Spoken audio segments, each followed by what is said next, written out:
Hello there! VideoGaming Father here with video review of classic beat-em-up game with character selection called Raging Justice. Is there any meaningful story explaining who you are standing against and why you need to beat all those bad guys up? Are there many variable enemies with their own fighting styles? Is it just a pure beat-em-up game or are there some additional mechanics enhancing the gameplay? Are there variable and inventive scenes where you will be fighting at? Isn't the game difficulty set too high or too low? Are the controls precise enough or will you be struggling with it even more than with the enemies? Is there a feature that can spice up each beat-em-up game or local multiplayer? And how about the game audiovisuals? Do they support badass game atmosphere or on the contrary totally spoil it? Just watch this video review and you will get an honest and comprehensive review of Raging Justice. Okay, the story. When it comes to beat-em-up games, it's usually just nice to have. Still, it's nice to understand why you are doing what you are doing and to have some motivation to kick asses of the guys that have done something terrible either to you directly or to your beloved ones. Is it something like this here? Well, not really. You just know that the city is in chaos. Crime and corruption is at all-time high with tax breaking havoc on every corner. And on top of it, you just found out that the mayor had been kidnapped and being held hostage. It's up to you to punch, kick and brawl your way through the deadly streets to bring those punks to the justice. Now you probably think, what a cliché. And you are right, it is. But maybe you will find at least one surprising twist while playing. But I do not want to put more spoilers here, so let's get to the fundamental part of the game, the gameplay. In the beginning, you need to choose the character that you will be playing for. You have three options here. Raging Justice is a veteran cop from the old school who usually does not play by the book, Nicky Rage, highly skilled ex-military with a talent for fighting trouble, and fast and little teenager Ashley King, whose fighting style has been strongly inspired by action movies. Okay, it's not so much, but the option to choose your character at least brings some variability to the game and can bring also some motivation for replaying the game with different characters. So you select the character and start the first stage. You will notice that there is a list of challenges before each stage that you can do but do not have to accept. It's usually something like complete the stage in some time limit, get a higher score than something, erase at least this many attacks or hit at least this number of attacks by some determined weapon. You can try to achieve these goals just for fun, but I have not found any significant effect on the gameplay if you do so. I think that I can reveal here that your characters do not develop in any way. There are not any RPG elements or permanent weapons that you would collect and carry.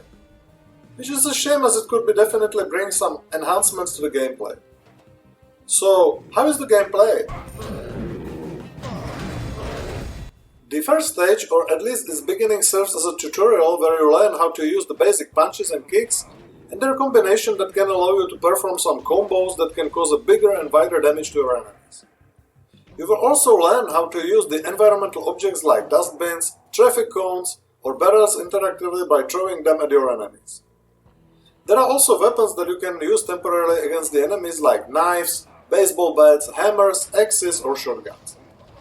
They have limited usage only, so after few uses they disappear.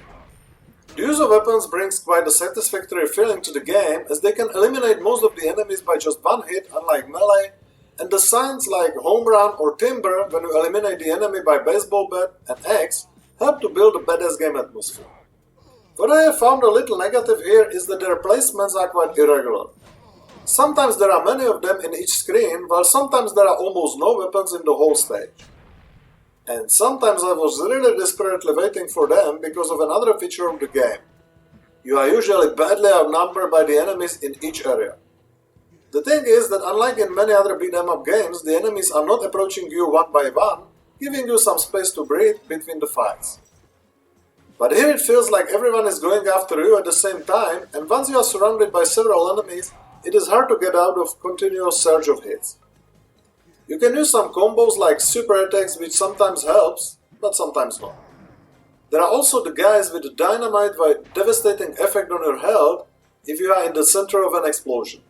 Normally you should be able to take the dynamite and throw it back against the aggressor as you have a couple of seconds before it explodes, but in the chaos that is usually on the screen you manage to do it only occasionally.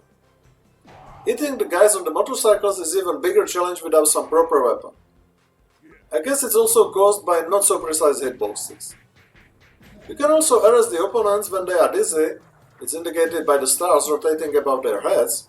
This is supposed to add up some life to your decreasing life bar. But because of the chaos that is usually on the screen, you are just mashing the buttons and hope that you will manage to succeed somehow. But I do not want to complain too much here. After all, maybe just do not have fast enough reactions. Thanks to presence of weapons, the game was playable for me most of the time. Who will we be fighting with? Most of the time we will be fighting against the common thugs, prostitutes, the guys that are big in size but low in intellect, and especially unpleasant dynamite guys that I have mentioned before, and dogs.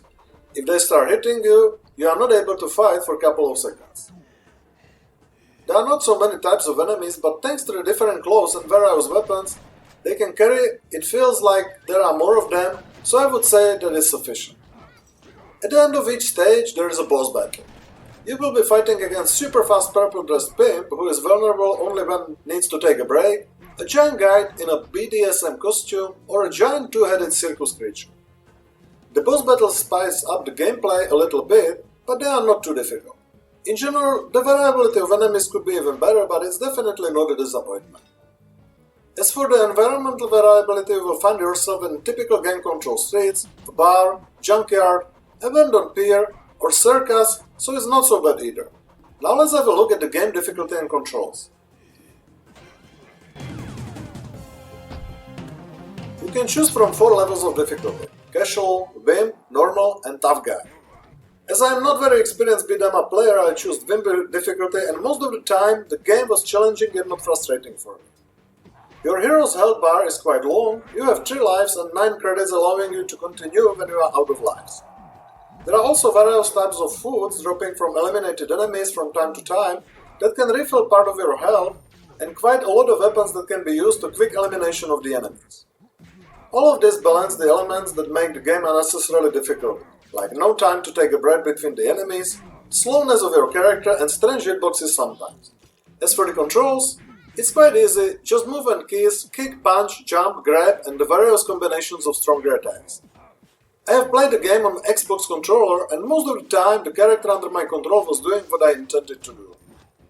Control itself is responsive enough. Only your character is quite slow, as I have already mentioned, so sometimes it's almost impossible to dodge the fast-moving enemies like dogs or bosses. But it's rather a matter of the game design than the controls itself. Now let's talk a bit about the audiovisuals. Someone may find the game graphics too artificial, but personally I do not mind. It's smooth, the color palette is wide enough, with prevailing dark shades of colors, and each character is easily recognizable, including distinctive bosses, which some of them are twice of your size. Some are quite good, and helps to build the right beat-em-up atmosphere. Only the dialogues between bosses and your character could be dubbed to make each one's personality even stronger. Music was rather disappointing for me. Spoiled by the great soundtrack of Bud Spencer and Terence Hill, Slabs and Beans, I was expecting some dynamic music motivating you to dynamically hand out punches, but I got some dull, generic dance instead. Let's summarize it then. Raging Justice is not a bad beat-em-up game, but could have definitely been better with a little bit more effort put into it. I have found quite a lot of pros there. Dynamic never-ending action, satisfactory effect of weapons, partially interactive environment, solid variety of enemies including bosses, balanced difficulty, responsive controls, and solid graphics and sounds. But I also found many cons there.